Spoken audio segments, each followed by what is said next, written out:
Hey, Lena. Hello, hello. Oh, I don't think my headphones are. Oh, maybe they are. Do I sound okay? Ooh. I hear you fine, Lena.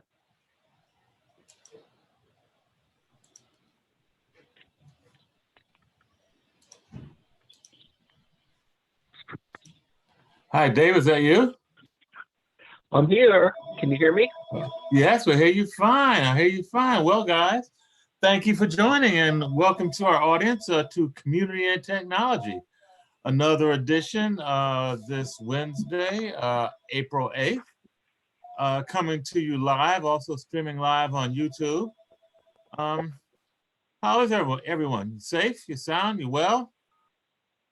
Yep. Well, there's no tent hospital closer than 200 meters from where I am.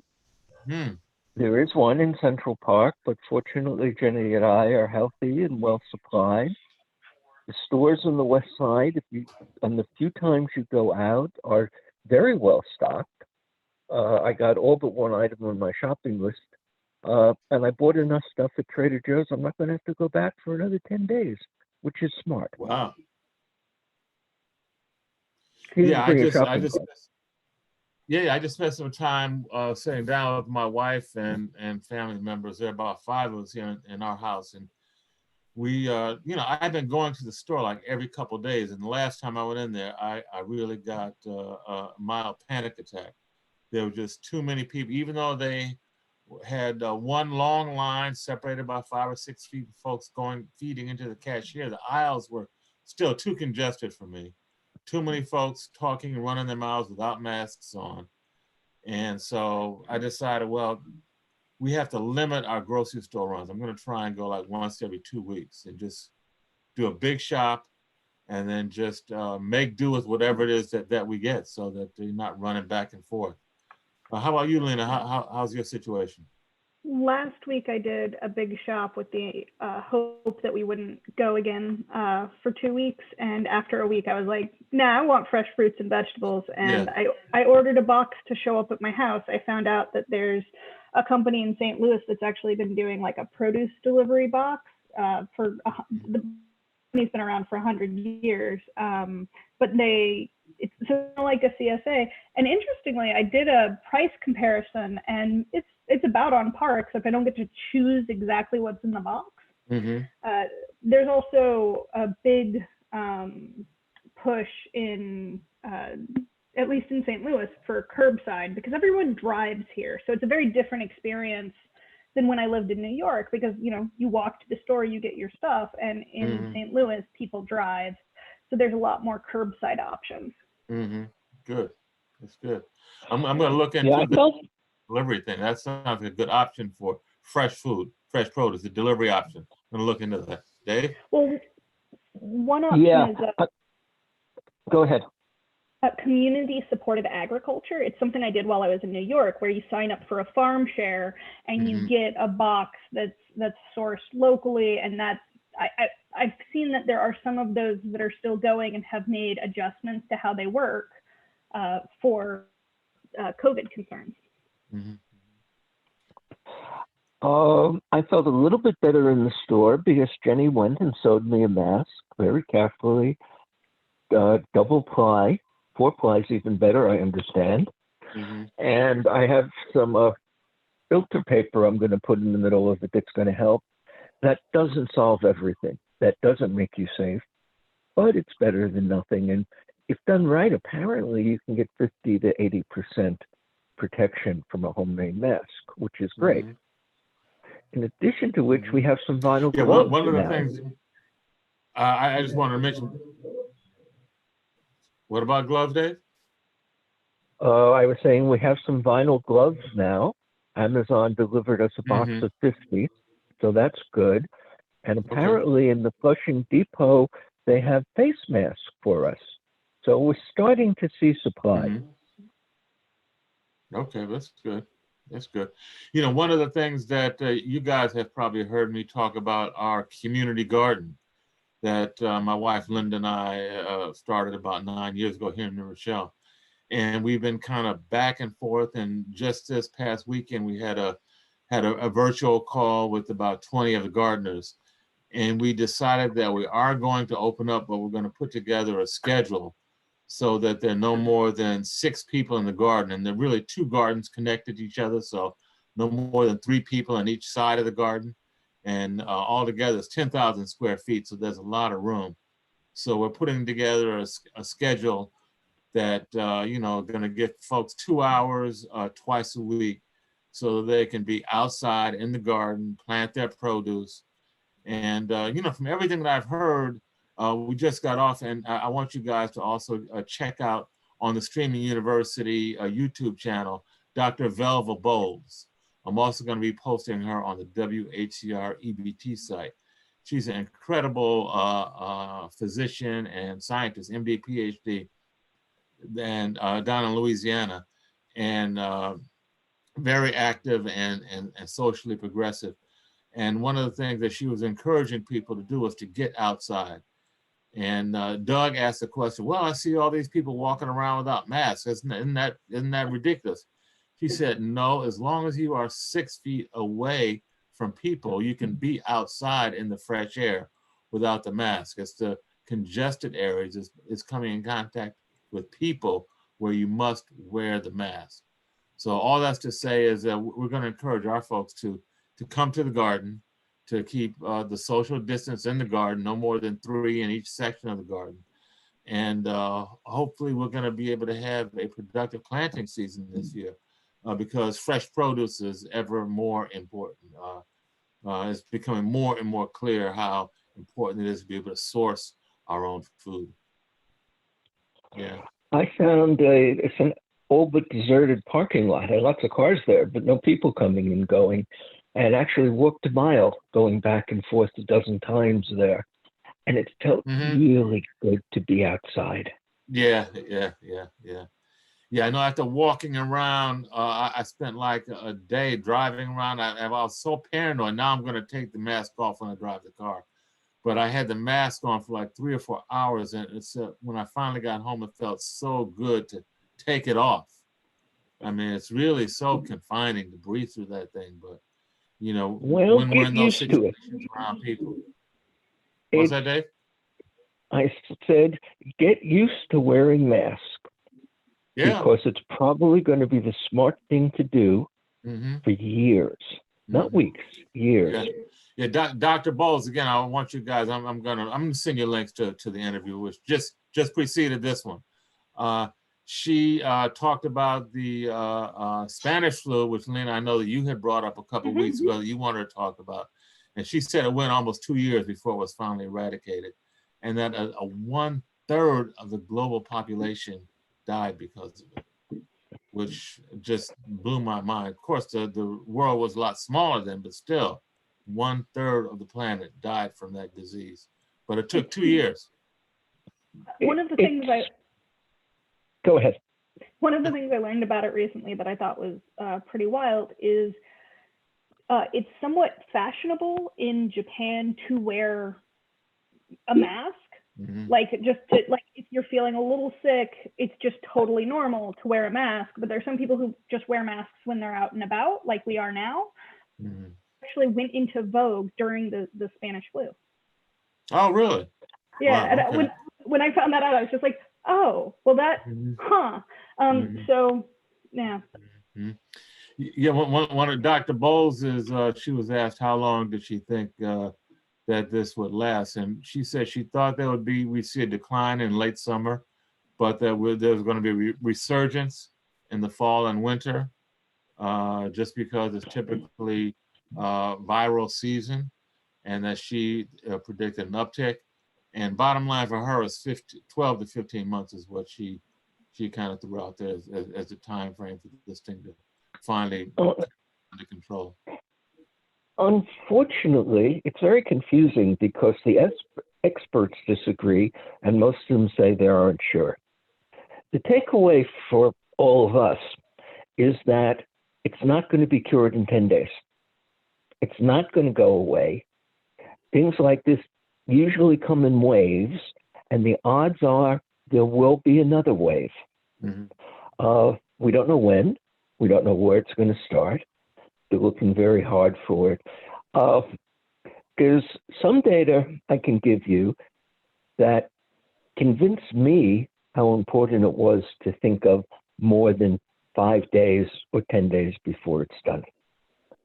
Dr. Eric Topol posted data on the results in South Korea and in China, who got hit earlier than we did. Both of them hit a peak. In China, they're down to almost nothing. Not nothing, but almost nothing. And they expect something to come back at some point. And they're watching very closely. But here are some useful numbers. There was a peak, which usually was about a week after people started staying home, because there were that many people already infected. It took 10 days from the peak before there was a large drop in number of people. Well, these were deaths, actually, I think, in the original chart, but infected. We are still not at the peak in New York. That's been higher the last 2 days, and they'll probably stay there. Now, where are we after 10 days? Are we going to be okay? Can we go out? Well, in China and Korea, it went down 90%. But 10% in New York, where 800 people are dying every day, is still one of the worst epidemics of our lives. And that's extreme. A month, it went down a little bit more, especially in China, where the rules were draconian and the tracking and the surveillance was almost unbelievable. It may be worth it because they got down to rates that are very, very low. Numbers in the 11 million population town of Wuhan, where it all started, was 0 one day. Are you with me? I am still with you, but I think Stu might have gotten lost. It also looks like we're still live on YouTube. So continue. Okay, so takeaway for us. 1, don't believe anybody's opinion, because even the best experts in the world are saying they're not sure. You can get some guidance, but you don't know. Nobody knows for sure. 2, it will come back. It will be with us at least until there's a vaccine. And there's going to be a long time where it's going to be right to be careful. 3, Helena, let me ask you this. How many experts predicted something like this was going to happen within the last 10 or 20 years? I don't know a lot about experts, but my mom predicted it. Well, she predicted it because she's listening to the experts. Nearly every expert predicted that sooner or later something like this would hit. That was why they were so scared with swine flu and SARS and so on. Because there are so many viruses out there in the animal population or in the human population that can mutate. Remember, we don't have a vaccine for AIDS after 40 years because it mutates so much. That there is going to be something very severe happening. And even if we have a vaccine for COVID-19, that doesn't mean we shouldn't plan life as though it could hit any time, and we don't know whether something else could hit any time. And we don't know whether that's going to be next year or 20 years from now. But it's almost guaranteed to happen, including to people like Hans Larsson, a Swedish epidemiologist who won a piece of the Nobel Prize, and everybody else, including Bill Gates, who warned about this 5 years ago and has been spending a lot of money. Lena, let me ask you, if we know we have to be careful, what kind of changes in behavior should we all be planning going forward? I'm a big fan of people not coming into work sick and people having more sick leave. I'm a big fan of people washing their hands more. Washing hands, Stu told us last week or the week before, reminded us that you want to do it for 20 seconds because it takes a while for the soap. Soap actually kills coronavirus. It really works. It's amazing. It's better than sanitizer. And to do the magic, so you've got to keep it on and keep rubbing really nicely, lather up and so on for some time. 20 seconds is the rule. And when I looked at how I wash my hands, I never took more than 5 or 10 seconds. And that's changed now. One thing I've done that has made it a little easier to wash my hands for that long is to look at them while I'm doing it. And I like the patterns where they show interlacing your hands and rubbing one palm and the other palm and engaging with your thumbs and your wrists as part of a kind of ritualized engagement. But while doing that, taking the time to feel my own hands and just even do a little bit of pressure onto my hands just to take a moment. And it actually leaves an interesting amount of kind of room to breathe while you're doing the activity. Now, let's go further. What about travel? How much, obviously, when it's going to be reasonably safe to travel, many people will. Do you think that the right level of travel is something like we have today, or are a quarter or a half or 3/4 of all trips actually avoidable?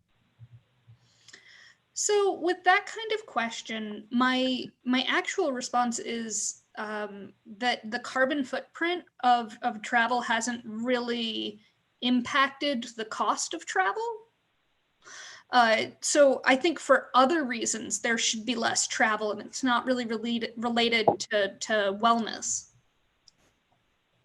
And I travel a lot. I report about the internet and the things going on, and the people who know stuff are elsewhere, and they don't put it out in the New York Times. But if you get to talk to people, you can learn enormous amounts. So it's been really helpful to my work to travel. I try to make a rule that I shake hands with as many people as possible at public events and get to know them, because it makes it much easier if I try to talk to them later. Obviously, I'm not going to be shaking many hands anymore. And thinking about it, I'm pretty sure that I can still do my job just fine, cutting my travel down by half. It may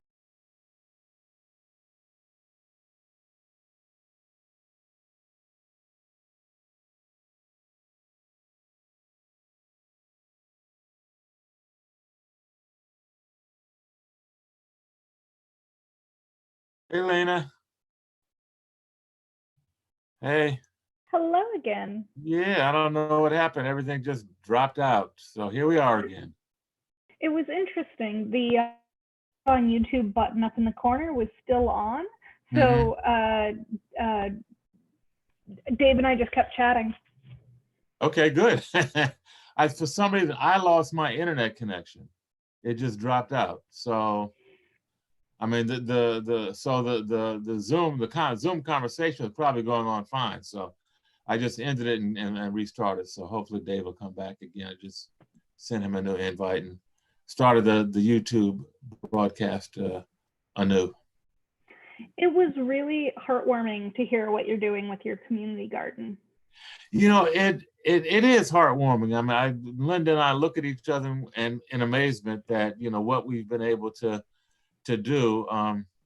It's really become so much more than what we initially envisioned. Not that we had a small vision, but it just really blossomed in so many ways. And there's so many folks there. We have 60 raised beds, and there are 45 different families and individuals that are involved, including about 4 or 5 churches or folks from the churches that represent the churches. Food is donated to 3 or 4 pantries, soup kitchens. And, you know, the one thing that we probably will not be able to do this summer is the youth camps. For the last 2 years, we've had young kids come over from summer camps, elementary and middle school age kids, and they have had a ball. And it's so much fun to see kids, especially city kids, even though we're in the suburbs, there's still city kids Sure. that don't really know, they think food comes from McDonald's or at best a grocery store. And for them to see them play in the dirt. And I can remember one group we have is special needs kids from one of the camps. And one of the young ladies, she was about maybe, I'd say 10 or 11.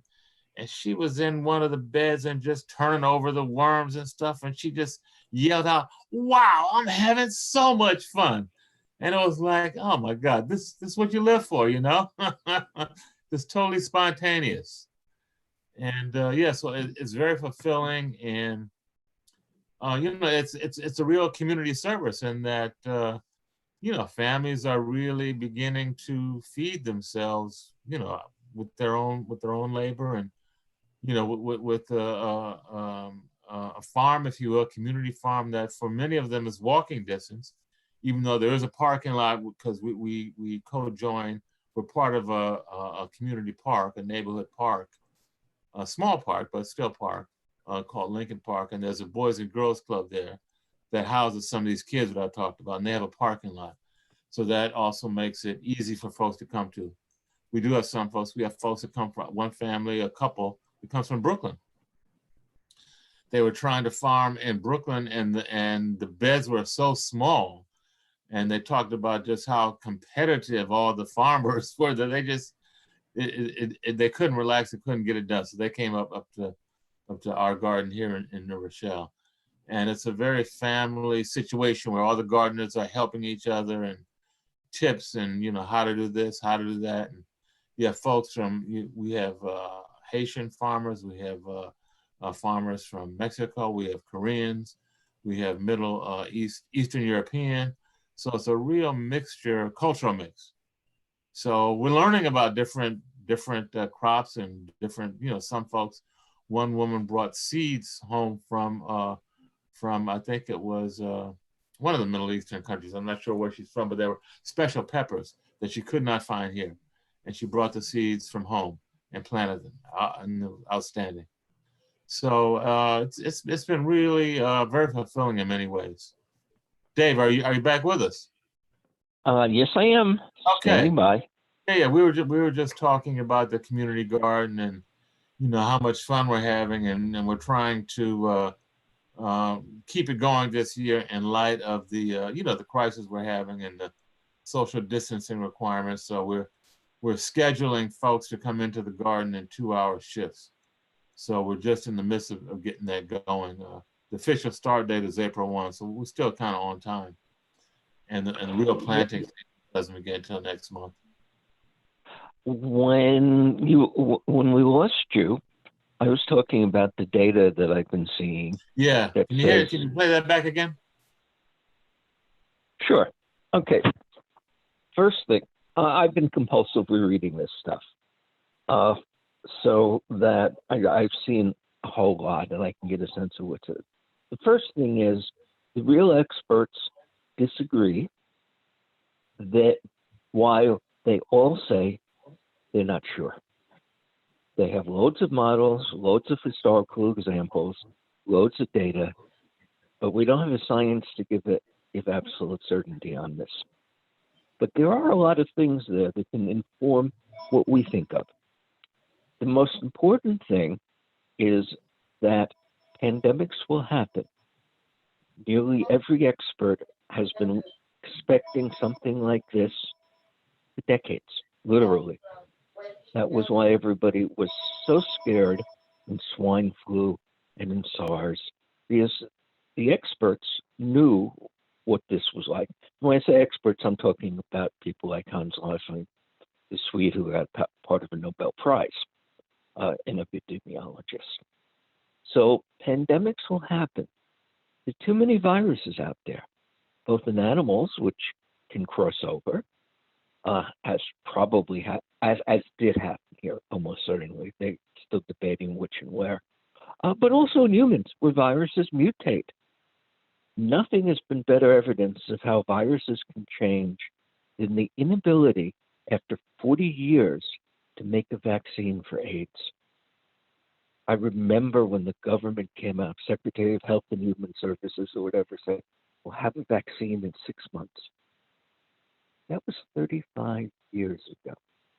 And obviously, a lot of money and a lot of really good people are working on it. The vaccine news looks good. There's 3 actually in early testing, and proper testing before they're sure it's safe and it works is going to take about a year, but everybody's jumping in. Now, timing takeaway. The most interesting data I saw came from Dr. Eric Topol. He put up charts of the time in South Korea and in China. What they saw there is first, it took about a week from the time people were told to stay home to the time the death rate dropped. And the death rate was climbing very rapidly, which is why they were told to stay home. People get infected, it's 7-day or plus or minus incubation period. Now, this is what can inform us going forward. From the peak, and the US has not hit its peak, New York has had its 2 highest days the last 2 days. It was about 10 days before there were significant effects that brought it much lower. Much lower in Korea and China was about 10% of the peak.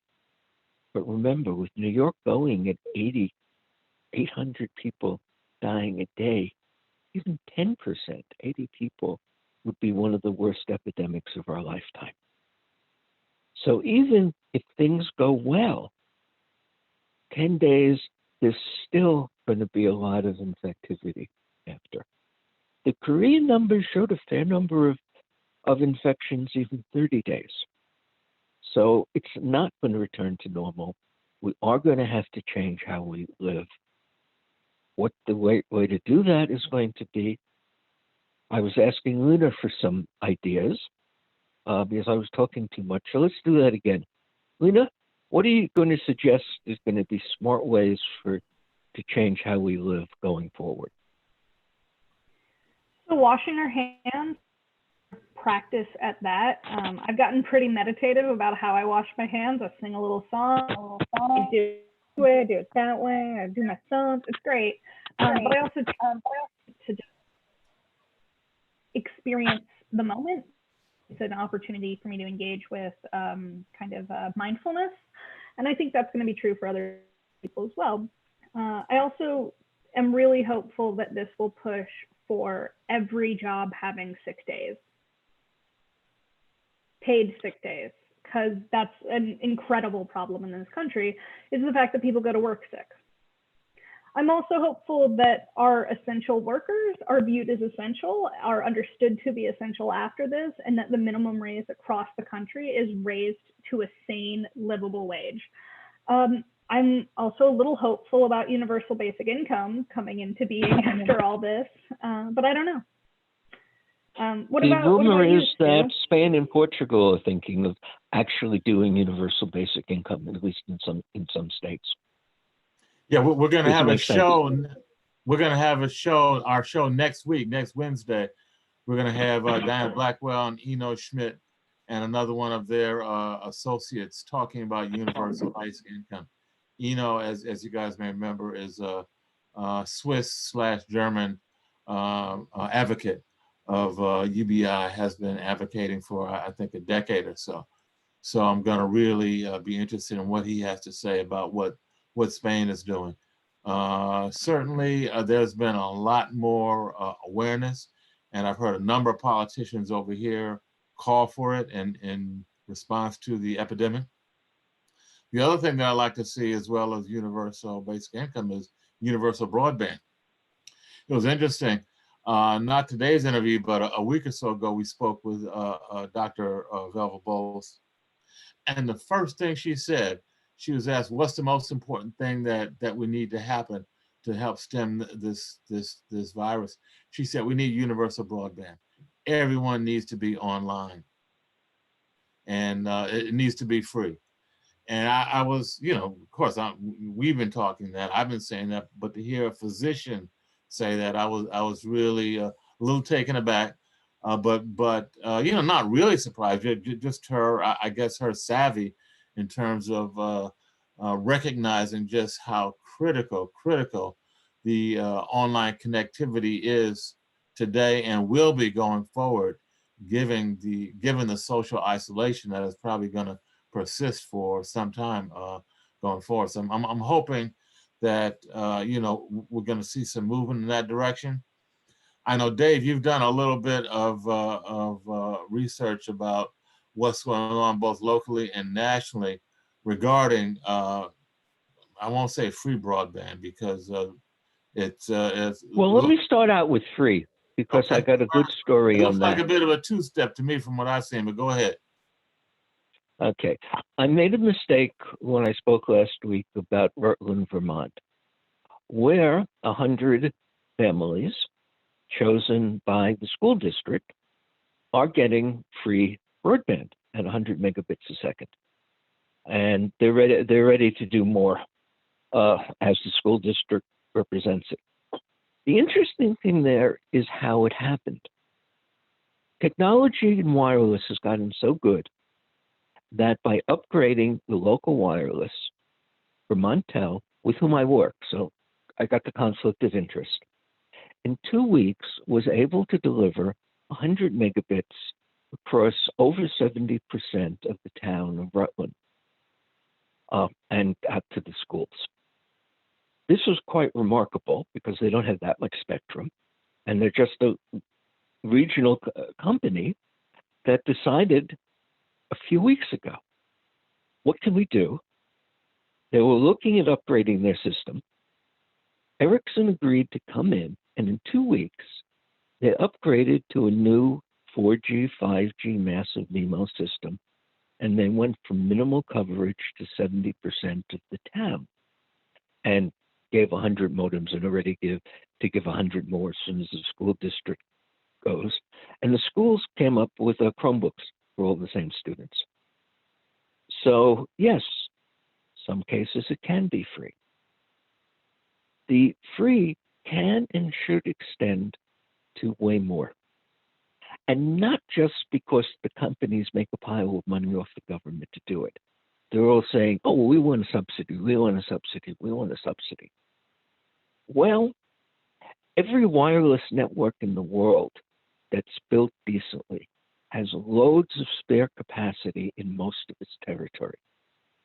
The minimum build for wireless is more than enough to handle overall the demands of the relatively few people in a rural area. Putting more people on the network, zero cost, or very close to zero. Bandwidth doesn't cost nothing, but it's become so cheap. So that what T-Mobile could and should do with the chair of the FCC making it possible is wherever you don't have a decent other choice in landlines, the cable guys are coming through pretty well. They will offer free wireless for the next 3 months. Costs so in some areas, and the areas where you don't have the landlines are exactly those where there's not that many people, so it doesn't. They have spare capacity on every network. Mm-hmm. Dave, not happening. Yeah, I just wanted to footnote as you're speaking. From what I've been able to gather here in New York City, T-Mobile has partnered with the Board of Ed to provide access to the internet with for all of the Chromebooks and iPads, I should say, I believe it's iPads, that the Board of Ed is giving out to what they say, all students who don't have a device and don't have connectivity. They're giving out their device, and apparently T-Mobile is giving out a connection that will work on the device. So if that's really true, I've read that is true. I don't know how many units have actually been distributed, but T-Mobile certainly to be applauded for that. Yep. Thank you, Deutsche Telekom, who owns T-Mobile. Okay. And let's thank the Germans there. And the same thing happens to be true in most of New York City. T-Mobile, which just took over Sprint, which had a very underused network, has loads of spare capacity already. A smart thing that's been done by Ajit Pai at the FCC, conservative Republican, is that he made it possible for T-Mobile to start using some of the bandwidth that was owned by Dish Networks for some future network, but wasn't being used. And they just flipped a few switches in software, and suddenly they had almost twice as much capacity. Things like that can really make a difference.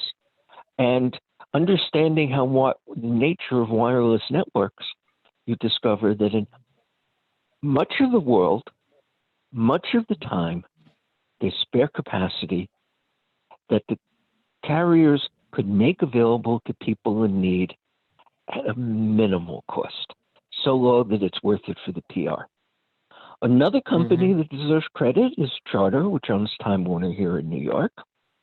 They're giving 2 months free to anybody who signs up. No new customers or existing customers, Dave? New customers, and there's a big battle. Comcast program didn't allow you in if you had Comcast within the last year, for example. And I was deliberately giving credit to Charter without talking about the exceptions that have to be solved. And from Charter's point of view, it's very good business. What about existing customers, Dave, here in New York City for Charter? Do existing customers get any free service? They and every large phone company and cable company in the United States, under an initiative coordinated by Ajit Pai at the FCC, give them credit, are not turning off anybody for non-payment. That they're just not cutting off anybody. Okay, but the ticker is ticking. The meter's still running. They might not cut you off, but by the time they say, okay, time is up in a couple 3 months, you might owe $500, $600. Which is why people like you and me, and we happen to be officers of the local Internet Society, which gives us a little bit of voice in policy stuff, should be jumping right in and making sure that these exceptions are dealt with and people don't get hurt.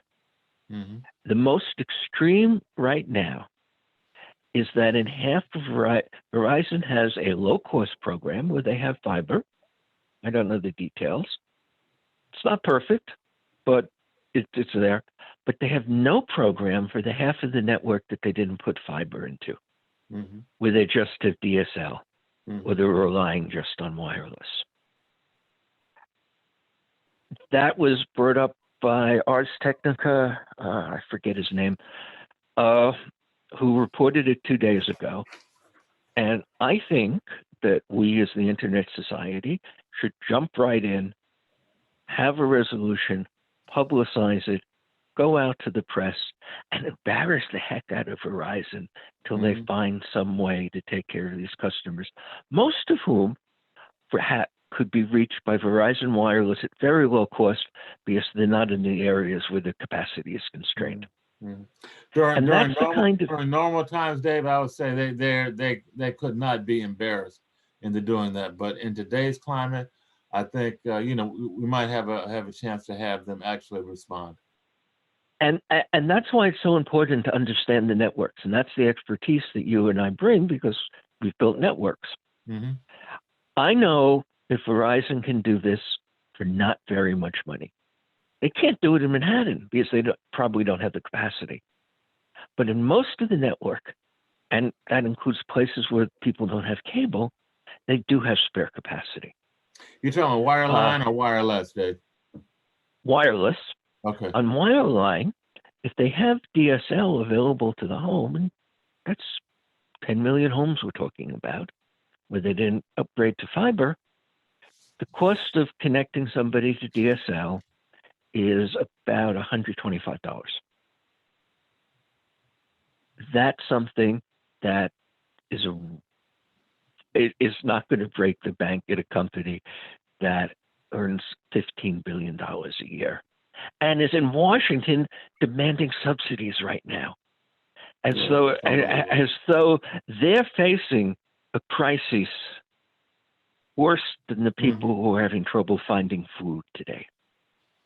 Mm-hmm. Yeah. The hubris of those guys is amazing. Yeah. Lena, you wanted to chime in on that one, Lena? I've been taking a computer networking class and learning about the different modes of how bandwidth is broken up at a technical level. And I think one of my kind of responses has been, wow, the internet is kind of taking a lot of traffic right now and holding up remarkably well. So if I look outside of the small picture of who's getting it and how's it working and how much does it cost and who should be sharing, I'm still rather impressed the whole thing's still going. It's going remarkably well, and I'm tracking it around the world, actually. And at least in Europe and the United States, there have been essentially zero serious problems. Even though traffic went up on the landline network, typically 40 or 50%. The wireless actually didn't go up nearly as much. Can you think about why that is? You should be able to guess this one. I didn't. I had to have explained to me. Maybe. People are home. I'm doing a lot more video conferencing than I am phoning. Does that factor in? Well, we're all doing a lot more video conferencing or watching video, so there is more demand. But people are now home where they have Wi-Fi. So they're not using their wireless phone, they're using the Wi-Fi. British Telecom saw an increase on landlines of, I don't remember the number, 40%, 60%. On wireless, only 5%. Even in India. I will say, just for us frugal folk, if you are currently paying for, depending on how you get your cell phone access, if you currently for a lot of data, you can lower that amount right now because there are no caps, right? You're home on Wi-Fi. Right. I did. Oh, okay. And that's what everybody is doing. And it's such an extreme trend that the wireless networks are not seeing big peaks in demand. I thought it would be worse in the parts of the world like India and Africa where they don't have landlines. But for whatever reason, the wireless networks are not choking in India. They're seeing up 10 to 20% growth, which is something they have enough capacity for. And behind our local network, the Internet Core, is there a whole lot of capacity. Telegeography had a nice chart of the I guess this is the cable bandwidth going internationally. Depending on what part of the world you were in, 70 to 90% of the cable is not used, even at peak. Wow. And again, it's where one can bring the expertise. And in the Internet Society and in the world I work in, there's a lot of people who know this. The cables to Africa are running at less than 10%. According to some of the people who run them that I've spoken to, Telegeography's number was about 14%, which means they could handle a whole lot more traffic technically. So it's a business and regulatory problem that has to be solved, but the networks can handle it. Yeah. If we could just change gears a little bit, I like to talk for the next 10 minutes or so as we enter the last segment of the show about some of the potential threats to privacy and social control as a result of how technology is being deployed to help address this pandemic. You mean you think America's going to be like China and track everything we do everywhere? I think we could be headed that way. I mean, first of all, I think we should just let folks know some of the things that are happening in China, the way they're using the technology, which is something that we need to look out for. One of the things that was a red flag for me was the helmet-mounted cameras that folks are that the police are using to identify raised body temperatures of people out in a crowd in public spaces. And China is starting to have an app that rates the citizens of China using a color-coded system that identifies their risk level as red, yellow, or green. And you may be quarantined or prohibited from moving here or there, depending on your risk level. And I guess they're using some AI algorithms and who knows what else to make these assessments. But we all know how arbitrary or how capricious technology can be sometimes in kind of making these determinations.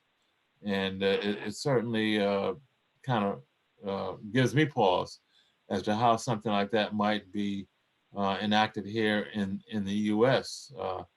To codify and identify and label people as being low risk, high risk, mid risk, whatever. And who knows what attendant constraints or benefits would then accrue based on your risk level assessment that some technology algorithm made. And I can give you loads of examples of things like that happening in the US. But it's useful to look at China because they have very deliberately and consciously set up a total surveillance state, which they were headed towards in general. Obviously, there's more surveillance in China than in most places, and it can be pretty extreme. But once Corona hit and they understood what was going on, total surveillance. Mm-hmm. For example, your employer or a cop on the beat or anybody else you have to respond to can get a list of every town you have visited in the last 2 weeks from the phone company. In other words, if you want to go back to work at Foxconn, you have to give your employer permission. Phone companies are saying you can't do it without permission. But who's going to tell their employer that you can't get permission? The employer's going to say, well, you're fired. And then the phone company will give a record of any place you've been or any town or city you've been for more than 2 hours in the last 2 weeks. And they're looking to see that whether somebody has been in particular in Wuhan, which was the world epicenter of the epidemic, that has now moved here to New York City. So they are using the phone companies, which have this ability to track totally and are doing it and are selling it already in the US to things like bounty hunters and divorce lawyers. The Chinese phone companies have total tracking. Google has total tracking. I think Facebook does, but I don't happen to know. China has made that a standard feature that the cop can stop you and say, may I have your cell phone? And say, will you please sign here that the phone company can tell me where you've been and I can find out. That's running today. Next thing, drones work.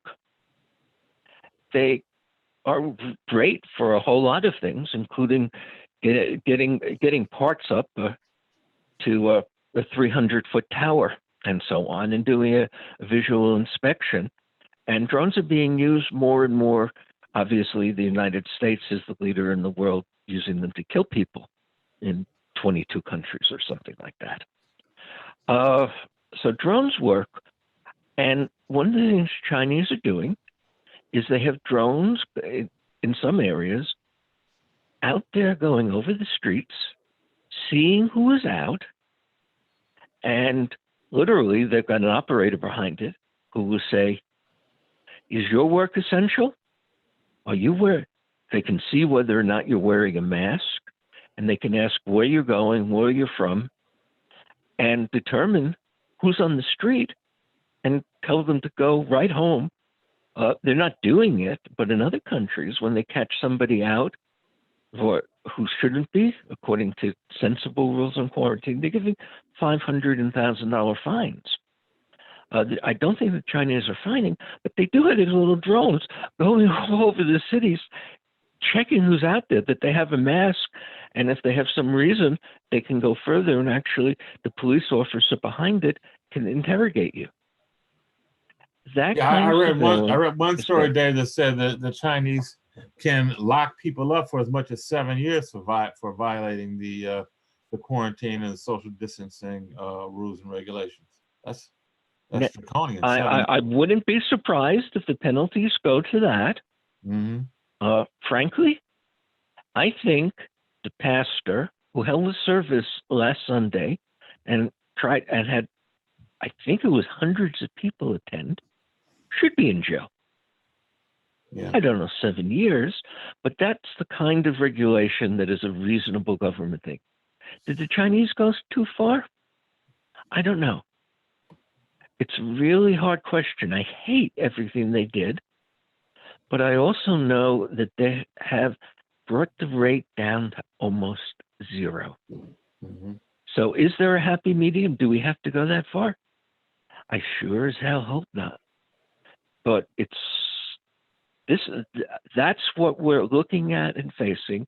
And of course, once those systems are up and running, they're not likely to turn them off. Right. That was going to be my next question to both you guys. Do you think we're ever going to go back, or as these surveillance tools in the name of public safety get deployed, are they going to stay in place? My presumption would be they probably are. What do you think, Linda?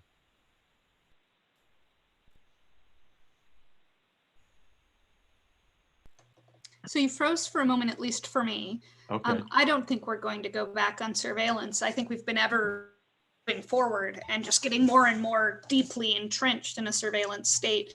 Mm-hmm. The difference between us and China is that we're mostly based off of corporations and not the government. Right. There's an awful lot of government too. I mean, only writing. There are an awful lot of cameras, especially in Manhattan. And you see from every cop show in England how they have surveillance footage everywhere when they're trying to solve something. That's already happening. And facial recognition now works. Doesn't work 100%, and it doesn't work as well on people of color, but it works well enough for the cops to really track who went to that rally, who was in 100 yards of a place where somebody was murdered at that time or the previous 2 hours. This is around us.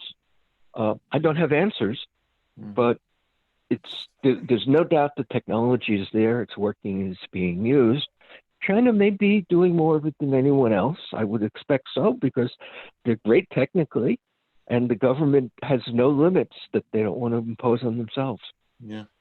Yeah, you know, I see parallels to the government reaction after the 9/11 World Trade Center bombings, where those bombings served, and I'm going to use this word advisedly, but served as a pretext for the all kinds of federally mandated surveillance and security measures that we probably would never have stood for before, but were put in place in the name of protecting citizens against terrorism, and they've remained in place. And I'm very concerned that we're going to see a lot of technology. We already are seeing, as we're talking about, technology deployed to monitor and surveil individuals, their movements, their health, their body temperatures, their social distancing, so many biometric parameters of citizens that can go into a database and be sold as the corporation sells so much of the data, personal data about us, that this pandemic crisis is going to be a pretext for a lot of these big corporations to really just ramp up their whole data collection and selling of personal data. Let me correct you one thing you said. Okay. You said after 9/11, probably. I can go further than that because I have a friend who actually does consult with the Secret Service. And I asked him what he was working on. He said, well, I can't tell you, of course. But what I can tell you is that all the things we couldn't do before, now we can. Can do it, yeah. Exactly. How much more time do we have? Oh, we're really winding up, so I'm gonna kind of go around the horn here and ask for final comments and observations from folks. You want to kick it off, Dave? Well, Jenny and I are doing remarkably well. I got scared early, stocked up, and we have good connectivity, and we're doing loads of work. Jenny's actually building a business, training people how to use a webcam well, how to be a teacher, and is doing some consulting, which starts with the basics. Like, you want to look good on camera, start by getting plenty of light. And of course, it's making all of us think about where we are, what we're doing, what we should be doing, and answers to that. Each of us may be coming to a different answer than a month ago. Lena? So if anybody is interested in cybersecurity, one of the things happening right now, whole bunch of conferences have entirely virtual, free, and online.